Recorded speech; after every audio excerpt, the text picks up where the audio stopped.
Ladies and gentlemen, we're just going to change tack a little bit.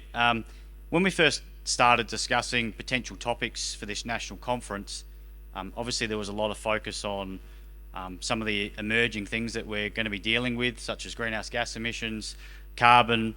We're going to be hearing about new technologies. Obviously there's a very strong genetics component as well. One of the things that I'm personally very passionate about, and I know many people in the breed are, is the development of young people coming through. And more importantly, some of the investment that we have made in young people over the last 40 years, including our first speaker this morning and many others in the room, some of the significant impact they've actually had on the industry. So I'm going to introduce 4 panellists in just a moment who are going to tell us a little bit about themselves, where they come from in Australia, some of their backgrounds. And we're going to tease out some of the topics that they feel are important to them as the next generation and custodians of this industry. Effectively, most of our funding through Angus Australia comes from something called the Angus Foundation, which many of you would be extremely familiar with, and some of you may be more new to it. The Angus Foundation is a separate voluntary funding scheme that members pay as part of their membership, and at times we will also seek sponsorship or donations. And so a foundation really is about the building blocks for the future. It doesn't matter if you're talking about a house foundation, a hospital board foundation, or the Angus Foundation. It's about future resource and funding for research and for initiatives that will hopefully have a high return on investment from the opportunity that we've funded. These are just some people over the last 12 months that have taken Angus Foundation Scholarships, Awards and Bursaries, and we're going to hear from a few of these people today. We present a really broad range of opportunities to our membership. I'm very confident that it attracts some people outside of our breed to apply to become a member as well, and it certainly does encourage a lot of people that are already within the breed to feel comfortable that they're certainly doing the right thing. We've heard about the ACMEA Gen Angus Future Leaders program, which is now considered across industry as a really flagship program, regardless of the breed that runs it, and that's a really proud moment for a lot of us. We've got industry cadetships. We've currently got 3 young people out experiencing the workplace with ACMEA, Auctions Plus and NH Foods, and actually currently they're doing the Marcus Oldham Rural Leadership Program in Geelong. We send people to learn about the grain feeding industry, the live export industry, the national conference. Annie Palmer, put your hand up, our delegate here from South Australia, well done Annie. The Trans-Tasman, sending people to New Zealand, previously to the US as well. The Tocal Beef Cattle Assessment course, the Pinnacle Beef Cattle Assessment course, maybe the only one left, but certainly the most longest running and the best that this country runs. And also research grants, which we're going to talk about in just a moment. And so together, on an average, annually, we contribute as a joint exercise on behalf of the levies paid and some sponsorship, more than $85,000 back to our membership, generally for people aged between 16 and 40. So I think that's something that you need to be extremely proud about, and particularly with some of these emerging challenges, we'll say. I'm very confident that the people we're funding are going to solve this. I know it won't be me, but it will be these people that we're funding for sure. So importantly, there is an auction tonight, which you'll hear a little bit more about, where all of that funds will go to the Angus Foundation, and you'll be made aware of some of those items, which include semen vouchers, some photography packages, and Angus hide. There's a range of really great things available tonight. Another initiative I just wanted to make you aware of that is we've created a process where some people that generally have been established in the industry for quite a while are now in a position where they may be able to donate something quite significant, and in particular the proceeds of an animal in their sale or a genetic lot. And I'm very proud to announce that we have agreed to 2 heifers that are coming up in the next few months. The first of which goes to auction next week from Greg and Sally Chappell. It's on the 24th of May. So these are really generous donations where people have selected a high quality animal that's of high value to their operation and their breeding objective, and now offering it with full proceeds to go towards this future funding exercise, the Angus Foundation. So to Greg and Sally, thank you very much. And also I'm very proud to announce that the Laurie family from NOLA have also come on board, and we'll refine the exact animal and get some details about that shortly. But their sale is also in July, and so we'd like to very much thank them for their generosity as well. So thank you very much. Please put your hands together.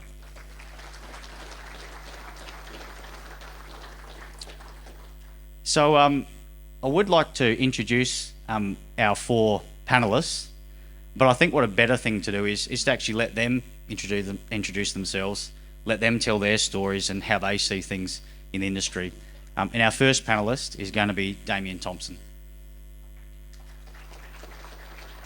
Yeah, thanks very much, Jake. And g'day everyone, my name's Damien Thomson, and my family and I run Shakora Pastoral, 20 minutes south of Yass in New South Wales. And don't let the photo fool you. It's a cold, wet, miserable place where it feels like it's going to snow all the time, but it doesn't, so it's not much fun. And so this is us, Shakora Dalu. My parents came up with a name, or we like to say they inflicted us with the name, which many people struggle with, but it's a little bit easier to remember if you know where it comes from. So Shakora Dalu is made up of the 5 names of the 5 kids: Shane, Corey, Rachel, Damien and Lucas. So I won't go through all 15 of us there, but that's us. And so Shakora Pastoral came from fairly humble beginnings. Both of our parents were off the land originally, but moved to Canberra for work and run an accounting firm together. But as they were spending long hours, they wanted to spend more time with the kids over on the weekend, so we bought our first property near Dalton. And so they sent my grandfather off to the sale yards to come back with 30 steers to start our backgrounding operation, and he came back with 30 heifers, and half of them were Blordies. Fast forward to 2009, and we bought the property that we're at now at Yass, and bought our first 7 stud animals, and increased our numbers of commercial cows as well. And now we're operating at about 80 stud cows in an autumn herd in one block, and at the family farm we've got about 50 spring cows, as well as 350 commercials, and another 90 at a more recent block near Murray Bateman. We've been sort of selling bulls privately for many years, and we've sort of operated our first 2 stud sales in the last 2 years, which we operate privately, that we run as invitation only helmsman sale, selling about 43 bulls last year. So growing up there, we did a little bit of involvement through showing. So we operated in the local shows around Crookle, Yass and Bungendore, and with the odd heifer. But other than that, I sort of wasn't that connected to the Angus community yet. And so through high school, I came across this idea of a roundup, and all I knew about it was what you could find on a Google search. After going to university in Armidale, I had the opportunity when the roundup came in January 2019 to Armidale, and I thought I could actually go to this. I know the area, I know who to stay with, and I can drive up there myself. So 2019, at 21 years old, I'm going to my first roundup. Didn't know anyone at that point. I rock up, and as one of the oldest in the whole roundup, I'm put in charge of one of the groups for all the different activities. I thought, here we go, I'm not going to know how to do any of this. Luckily enough, I had some young guys in the group that knew what they were doing, like Sam Pash, and we worked it out together. And to this day, that roundup was one of the best events that I've ever been to. In that first roundup, I had a look at the scholarships and bursaries and came across the Bulliac Studmaster Award. I thought, this is something I'm eligible in, I'll put my name forward for that. And fortunately enough, I won that. I never thought there was a single chance. And in terms of talking about the last 4 years of Angus youth programs and the benefits that I've enjoyed through that, the more tangible ones that come from this Bulliac Studmaster Award. Does this have a pointer? Here we go.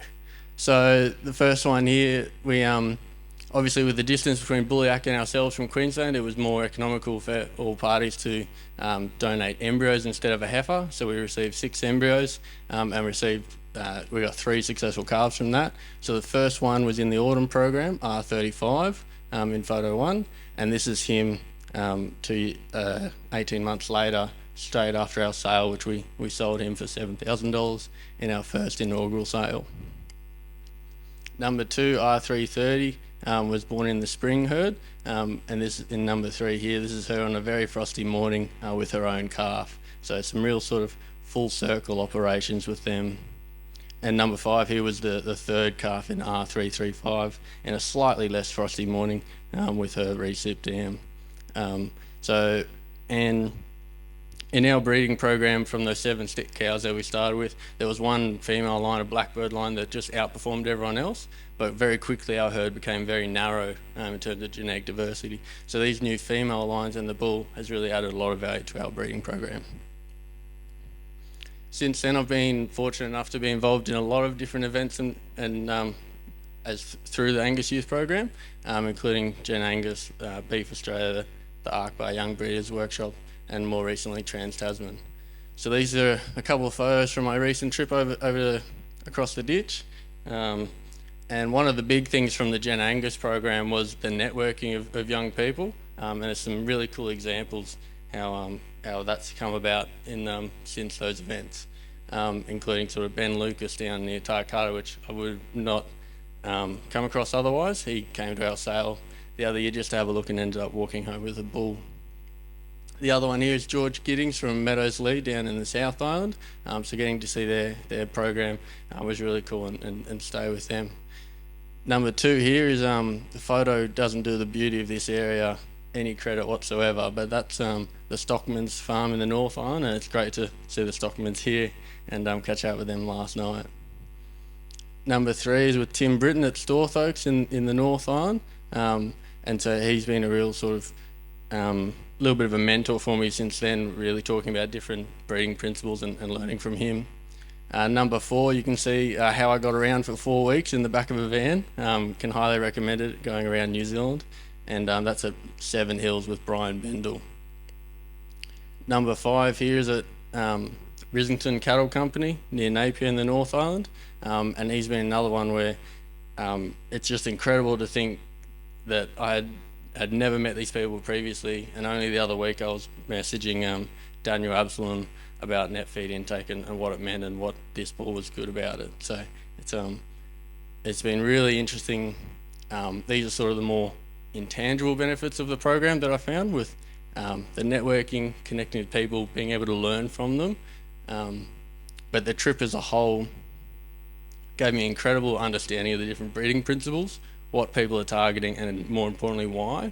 And that then gave me the confidence in our own breeding objective, that we breed for a certain thing for a certain reason, and it's okay that they're not all different. So that was one of the main takeouts from that. But most importantly, from the whole experience across Trans-Tasman, was that overwhelming feeling on the plane coming home that this is what I wanted to do for the rest of my life. So it was a pretty awesome trip to be a part of. Lastly, my role at the moment with Auctions Plus is as a senior market analyst within the market insights team. So we produce weekly market commentary on sheep and cattle markets, as well as a monthly goat market comments. And we also produce the larger sort of annual forecasting reports. And these are a couple of the sort of medium-sized articles that we put out each week in our Market Pulse email. And particularly recently, sort of later last year, we were able to produce this report, the breed hoof print. So we're able to use the location data of the sales through Auctions Plus to actually create a hoof print or a heat map of the location of different breeds across Australia. And so we produce that report and then also produce sort of customised reports for the different breed societies. And hopefully some of you have seen that report in the summer bulletin that went out a few months ago. But if there's any questions about any of these reports, or if you'd like to access them or ask me any questions, please feel free to send me an email. So all in all, when you sort of think about this session and what sort of the Angus Youth Program has done for me, I sort of think back to what Erica said in her address this morning, basically her love of cattle and her love of the people. I've had that love of cattle for as long as I can remember, since we've had the farm in '98. And I probably lacked that connection and that belonging to the people early on, not being connected to this community from Canberra. and sort of not even knowing what the roundup was until I was 21. And without being too cliche, I've found that through the Angus Youth programs. And thinking back over the last 4 years gives me an absolute buzz, and it's been a thoroughly enjoyable experience, and it's an absolute credit to Angus Australia and Jake and everyone that sort of contributes to the Angus Foundation. So that's me. Thanks very much. Hi everyone, I'm Bonnie. If you don't know me personally, you might have seen me pop up last year. I was the inaugural Angus Australia Auctions Plus Cadetship recipient. But before that, I actually hail from up the road in Armidale, and I went to school at PLC locally there, and I was very lucky to be able to grow up having a stud within my family group. So I did grow up getting dragged into the junior judging ring and going to the roundups, and I absolutely loved that. But as most young girls do that adore horses, I tried to pursue that coming straight out of high school, and that led me to move down to the south coast of New South Wales. As you can see here, I've got a couple of photos along with currently where I'm living, which is usually very lush, and the Kikuyu was a big change to get used to, and so was the humidity, which I didn't expect, trying to chase the heat from Armidale. But I found after a couple of years of doing the horses, there was still something lacking, and there was definitely something missing that I missed, and I definitely found that it was the agricultural industry that I was missing, and most importantly the beef industry. And I knew that growing up doing the roundups that Angus Australia did have a wide range of Angus Foundation opportunities for kids and for the youth really to get back into the industry with, and that's how I found the Auctions Plus cadetship experience. And I didn't know if I would make it, but I was lucky enough to apply, and I had a couple of people really convince me, put your name in, just give it a go, and I did, and I was lucky enough to get it. So as part of the cadetship, I spent 4 weeks this time last year with Auctions Plus, and over those 4 weeks I spent them in the 4 quadrants of the business, and learning in depth in different parts of the business, how it works. I even got to go out to an assessor school, so how we train up our stock and station agents to be able to list on Auctions Plus, and so that was a really, really valuable experience. And then included in the cadetship, I got to go to Marcus Oldham, as Jake was saying earlier, and do the Rural Leadership Program, which to this day I keep telling people it was probably one of the most valuable weeks I've ever had. We did a lot of learning about yourself, learning about how you can become a leader and not just a manager, and a lot of public speaking practice, which I didn't think that I would be using. But yes, that was an absolutely incredible week. And so what I'm up to now since then, I work for Auctions Plus. I'm a market operator with Auctions Plus, so I'm very customer facing. So you call Auctions Plus and you might just get me on the phone. And I'm also a person that will run the sales. So I tend to go out to a lot of sales with them, and next week I'll be up in Charters Towers at a performance horse auction, which is very exciting. I've never been that far north. And I'm also currently managing a couple of properties still on the south coast, as well as living on a commercial operation down there. But Auctions Plus is my main gig. And yeah, it's absolutely changed my life being able to do the cadetship. I knew I've always wanted to be in ag and specifically in the beef industry, but I didn't really have the best plan of where to go and what to do. And since doing the cadetship, it's really changed my outlook and where I think that I might go within the future within the industry, and being able to have these new contacts and new networking opportunities through Auctions Plus has been an absolutely invaluable experience. So next week we've actually got the newest cadet member joining us. Josephine will come in on Monday, and she'll be with my team all next week, and then she'll move on to other parts of the business and probably be with Dame for another week, which will be very exciting. But I'm just so excited to see the cadetship programs continue and see the awesome young leaders that it's creating. It's all very exciting. But yeah, so we should have a couple of good questions today. I know we've got a couple of good questions coming up, and yeah, it'll be awesome to have a good discussion about it. Yeah, so thank you. G'day everyone, and thanks for having me here in Tamworth. It's a pleasure to be here. My name is Chris Metcalfe. I'm a long way from home. I'm from the south coast of Western Australia. We're based in Many Peaks, which is half an hour east of Albany. I farm there with my parents, my brother Tim, and our partners, and we run a mixed farming enterprise of cattle, sheep, and cropping. But cattle are definitely the primary part of our business, and yeah, that's our focus. So we are currently operating over about 18,000 acres, and we're in a bit of a growing phase, so that's pretty exciting to be a part of that. And Tim and I are very fortunate to have Richard still heavily involved in the business and guiding us and teaching us as we learn to run a business and learn to run a cattle business. So Tim, his focus and passion is more on the pasture development, and my focus and passion, I guess, is more on the cattle side of things. So together it works pretty well that we're not stepping on each other's toes too much. So we're third generation farming in Many Peaks. I grew up on the farm. Farming was all I really ever knew, and when I finished school I decided I wanted to go off and see what else the world had to offer. So I did that, and I got myself a mechanical engineering degree and followed that path briefly before I decided I definitely wanted to return to the family farm and join the business and grab all the opportunities that came with being involved in the ag industry and the lifestyle that it offers also. So that was a bit under 10 years ago, and I'm very glad I made that decision. And I also understand it's a privileged position to be in, to have a farm to come back home to, and I try to not take that for granted during the tough days.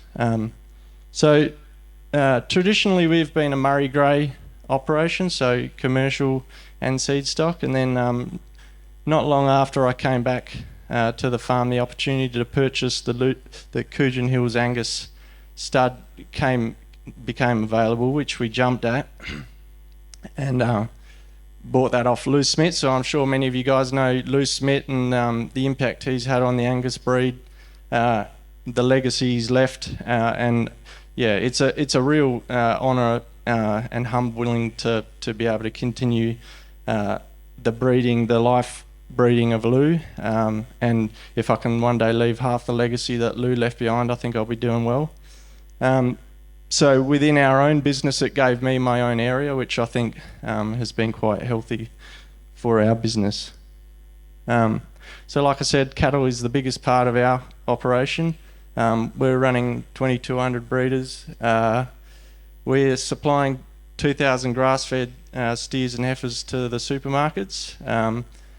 And that's our own cattle and trading in steers during the year, and we're supplying 150 to 170 bulls into the local market. So our cattle herd is a mix of greys and blacks, with sort of 70% blacks and 30% greys, but it's definitely heading to be sort of completely blacks. The old man will be pretty happy that I've stuck a photo of a Murray Grey bull at an Angus conference. And pasture development is a big part of our operation too. So we've put in a bit under 1,000 hectares of pasture this year. So the target market for our business, or our commercial cattle business, is the supermarkets. So that's primarily Woolworths. We aim to supply steers and heifers into Woolworths from sort of late winter, so sort of August through to summer, and that's MSA grade, grass-fed, hormone-free, and our target market is 215 to 315 kilos carcass weight and 3 to 18 mils of fat, and that's where Angus works so well in our system, is being able to hit that grid consistently. And a recent thing for us is Woolworths promoting our business on their meat packets. So they've got a picture of my old man on it and a little bit of a story. So that's a bit of an exciting thing for us, and I'll probably touch on it in the discussion later on. So why I'm here, I attended the Gen Angus Future Leaders program. I was part of the 2021 cohort, which was COVID affected. So it was mostly online. So it was 3 days of sitting at a computer, and we learnt from some, amazing industry experts. But this flowed on to a 2-day conference in Adelaide last year, which was 3 cohorts combined. And that was, just a great networking opportunity for me. Being from Western Australia and being sort of heads down, bum up on the farm, it's I probably don't get away quite enough, and building a network. So for me to build a network of young people and still learn from some more industry experts was a great opportunity. And it's led to opportunities like this, and being here and meeting a lot of you guys out here is it's all a flow-on effect for it. So on that note, I'd like to thank ACMEA and Angus Australia for doing programs like this. I think you're doing a really good job with it, and thank you very much. I'll pass it back on. Thank you. Hi, so this might be a little bit different. I definitely need these notes, otherwise I will go over my allocated time. So my name is Brianna. I'm doing my PhD at Charles State University in Wagga, and I am the fortunate recipient of the Angus Foundation Research Grant. While I grew up with limited knowledge of the beef industry, I was always passionate about research, particularly in animals. This passion eventually led me to CSU, where I did my undergraduate degree in animal science. This is where I started to learn about the different livestock industries, but it wasn't until an honours project based on cattle was offered to me that I began my research career in the beef industry. So in my honours project, I focused on researching the changes of microbial communities, otherwise known as profiles, in beef cattle as they were placed on feedlots. Feedlots can lead to increased disease susceptibility for many cattle, and there are lots of different factors which can influence this. As we are starting to learn in the research field, microbes are amazing organisms that have the ability to influence a wide range of processes within the body, including digestion, metabolism, and immunity. Now, this is starting to be applied to livestock, with studies being published that show microbes can influence similar processes in cattle.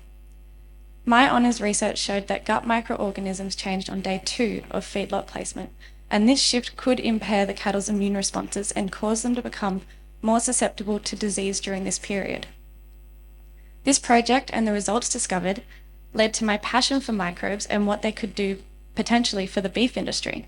We now see microbes as a potential way to indicate and influence the health and productivity of beef cattle. As the research is still quite new and the door was open for further study, I began my PhD. My PhD project is currently focused on investigating the relationship between fecal microbial profiles and the production traits such as weight gain and immune responses in Angus beef cattle. From the start, my project was only possible due to Angus Australia's sire benchmarking program. This collaboration came about because the Angus herd at CSU is annually benchmarked by Angus Australia, and we saw this as a good way to combine our resources and essentially design a better PhD project. As this was successful, I was able to access CSU's Angus cattle herd, sample fecal matter during benchmarking, and get data for my project including weights and immune response phenotypes. Even with this collaboration, my project method was still weak due to funding limitations and sampling size. However, in 2021, I was awarded the Angus Foundation Research Grant, and this has allowed me to greatly strengthen my project. With the help of the grant, I was able to sample an additional 270 animals. This larger number of samples meant the immune response phenotypes could be split into 3 groups, high, medium, and low, increasing the project's statistical power. Not only could we now get a better picture of what was going on within the microbial profiles, we had a big enough sample size to create an additional objective for my PhD, to estimate the heritability of specific microorganisms. So here are some early results from my PhD. On the right are 2 plots from my weight study, displaying how many different types of microbes there are in a group, referred to as richness. It can be seen that the weight groups at weaning stage have similar species richness. However, at yearling stage, they are separated, with the high weight group having noticeably lower species richness.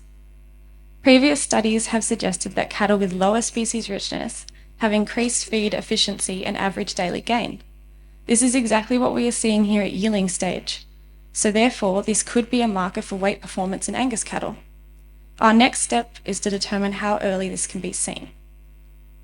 The plot on the left displays the relative abundance of a specific microbe found to be differing between the high, medium, and low groups of the antibody-mediated immune competence phenotype.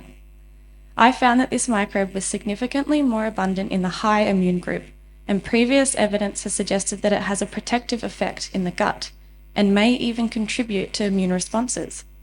Therefore, this microbe may be a marker for high immune responses in the future as well. Furthermore, we are currently determining the heritability of specific microbes in relation to each phenotype, and in these early stages, we have some microbes that are appearing to be heritable.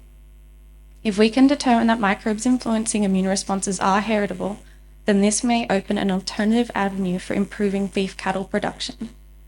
I believe these results will eventually contribute to and improve the beef industry in unique ways. I love this work and would love to continue contributing to the beef industry in this way into the future. So thank you.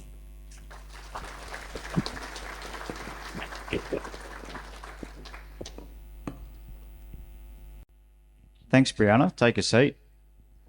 I think that's just a great example of the diversity and the breadth of quality people that we've got in our breed that we need to be really proud of. But I'm pretty keen to unpack some of your thoughts about the future a little bit more. We might start with you, Bonnie, about, I suppose this session is about investing in people.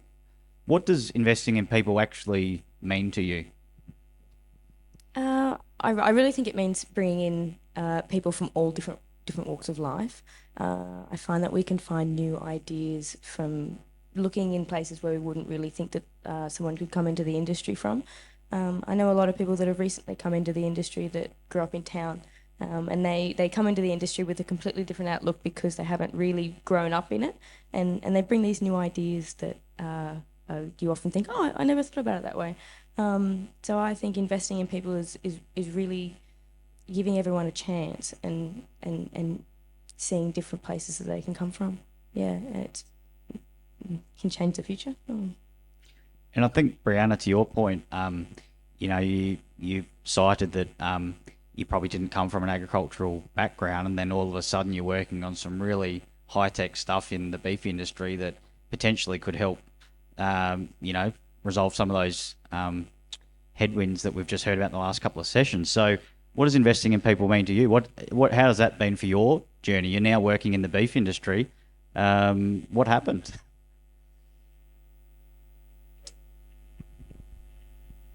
Okay, thanks.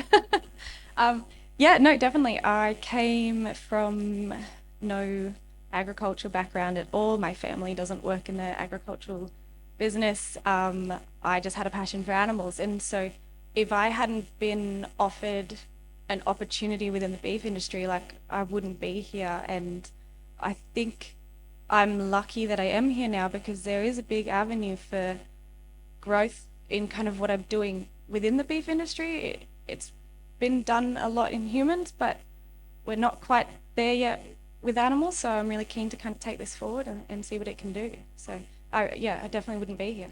So.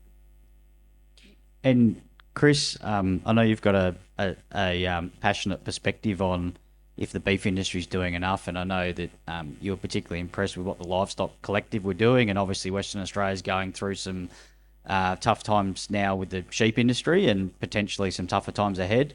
Do you think the beef industry is doing enough investing in people, or how do you sort of see that unfolding?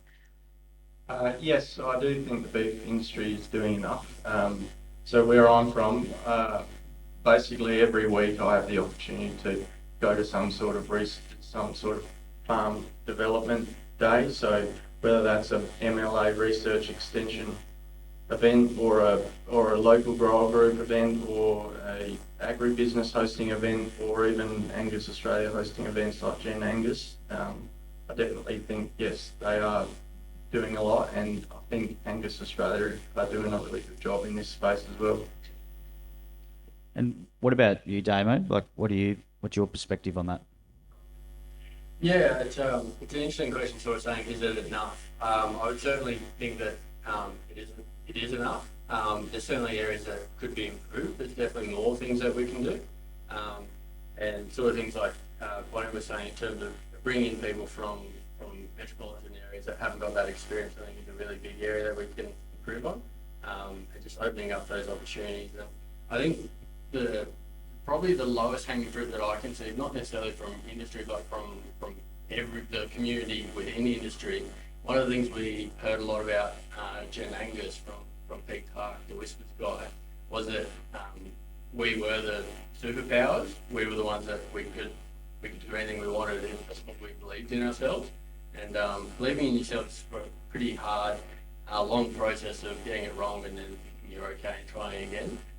And one of the things that can really make that a lot easier is if you know that someone else believes in you, and particularly going to the next level and putting young people in charge of something and giving them ownership, I think is really important for that early development. And so what about some of the challenges that you see, like there's opportunities to do more, and you named a couple. Do you see some specific challenges coming up for our industry? Yeah, I think there's, right now we've heard a lot about it this morning, there's no bigger challenge than the sustainability piece, and working through carbon accounting, access to different markets through carbon neutrality. And like Jason was saying, and we've said a few times, like there's a lot more there that we need to know about, but that's far beyond the sort of the biggest challenge. I think there's more work that we can do there, and sort of in extension and educating people and giving them the opportunity to learn more about different things that they can do. And I might just throw back to you, Chris, because when we spoke a few weeks ago, you were talking about your own personal perspective about a disconnect between consumers and producers, and then fast forward 3 weeks and your family's on the Woolworths packaging. So do you want to unpack that a little bit and why you think that's such an important piece in our whole industry? Yeah, well, I think Jason Strong, when he was talking this morning, summed it up pretty well, but I do think there's a bit of a disconnect between city people and farming people, and we have a responsibility to sort of bridge that gap between the consumer and the producer. So yeah, over in WA, we've got some vegan activists that run around doing crazy stuff and promoting ag in a really bad light, basically. And I think we need some faces of the ag industry to sort of counter that and promote ag in a good light.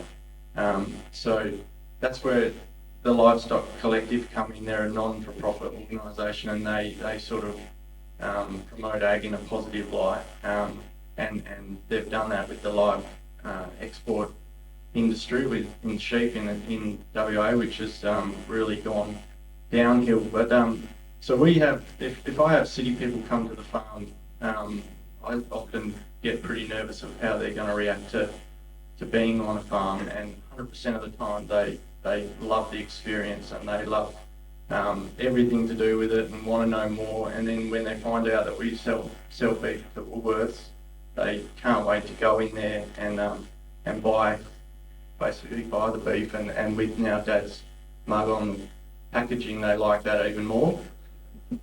So I think what they really like is the story behind it. So the price comes into it, the quality comes into it, but the story plays a big role. So if you've got the animal health down pat and you've got the sustainability down pat, and the story comes into it. So they like to know that a family or an organisation has basically put love into the bit of meat that's going on their plate. And Brianna, I know one of the things you're passionate about is the constant battle for research funding, and a little bit to Chris's point, talking from farm to consumer. But if we're talking about producer or industry through the research and battling for funding or direction, or how have you seen that challenge, I suppose, in your early career? Well, I mean, as you probably just saw, my project wouldn't have been what it was if I hadn't had funding, and I think now we can really explore a lot, I guess, more relevant things to the beef industry. I know research usually starts in a little bit of a weird corner, and a lot of producers may think that it's not quite what you need on farm, but I think we're coming up with unique, I guess, solutions, and they sometimes can't be brought across in the correct ways. So we kind of start somewhere and then we can't get that out, and we also can't get any feedback back about what producers want. So yeah, I reckon crosstalk there does need to get better, but also if we have more funding, we can kind of do more things and get to the goal a little bit quicker, and that's what everyone wants. We just want to, you know, make beef production better, I guess. And Bonnie, if you could invest in one thing right now, what would it be? I would say education, but in education in light of sort of touching on what Chris is talking about, education in a space where we see the disconnect, especially in metropolitan areas where city kids are growing up and they don't really know how beef or an egg or milk comes onto their plate. They think it just comes from the supermarket. I think if we have education in these spaces in schools, especially in metropolitan and urban areas, that there's going to be more of a connect, and people are going to understand more what farmers are, what we do, and we're not going to have as much trouble with, you know, people thinking that we're doing the wrong thing, or we can have a better conversation and people can get more excited about what's going to be on their plate. Yeah. And Chris, like the same question to you. You know, you're running a family farming operation that's got a substantial size to it. How do you make that decision with, if we're going to invest in one thing, it could be on-farm investment or investing in something else? What would it be for you? What's the low-hanging fruit you'd love to invest in? Well, I think investing in the farm and investing in the meat industry is probably different. Probably one benefits the whole organisation, one benefits us. But if I could invest in the meat industry, I'd keep doing what MLA are doing and invest in programs like the red meat, green facts, or the Livestock Collective, and have these organisations that can promote ag in a positive light. So if you can get someone like the Livestock Collective to go to work and act on our behalf and promote us through social media and social influences, you know, marketing campaigns and shows like the MasterChef that promote ag in a good light. I think if you can let those guys go to work, then yeah, it's going to benefit all of us. So that's where I invest, and it sounds like MLA are doing a pretty good job there already. Fantastic. We've just got a couple more questions, and then happy to take a couple from the crowd before we break for afternoon tea. I suppose this conference is about 2030 and future-proofing and looking forward. What skills do you think will be important in 2030 or beyond that maybe aren't front of mind now? Whoever wants to go first. Yeah, I'm happy to take it. I think I touched on it before, but it is that crosstalk for me. I find it, you know, a bit of that crosstalk. We can go from researcher, producer back, and then we can go producer, consumer back. Like, I think we've got some big gaps that need to be filled, and it would be really good to fill them. So I think, yeah, I'm learning lots from these guys as well, which I, you know, really excited about, because I've been in a little corner. It's nice to see the whole paddock, I guess. What about you, Chris?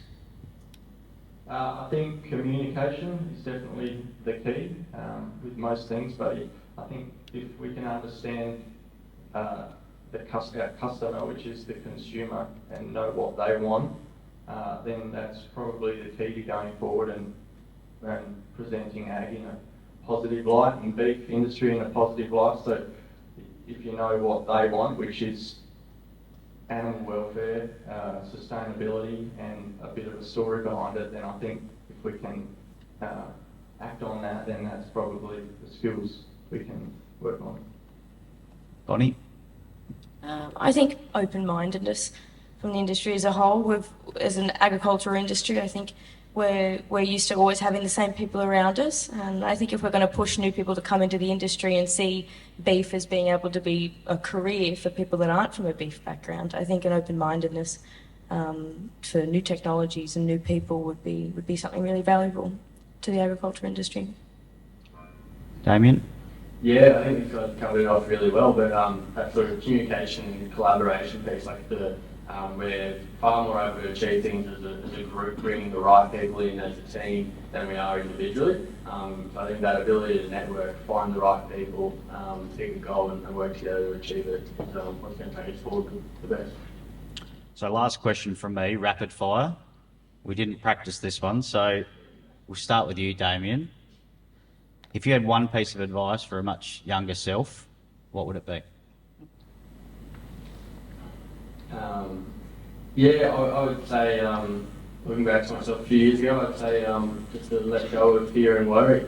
There's a lot of things sort of holding you back, and back then you worry about so many things that most of them never ever happen.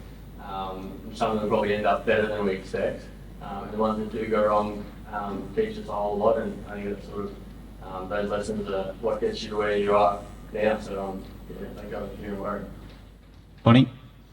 I think to just dive into opportunities. It's quite similar to Dame's. I think you're always pretty worried when you're a bit younger and think, oh, I'm not going to do that. And, I'd often put the wrong order on my junior judging card so I wouldn't have to speak. But, I think just diving in would be great, yeah.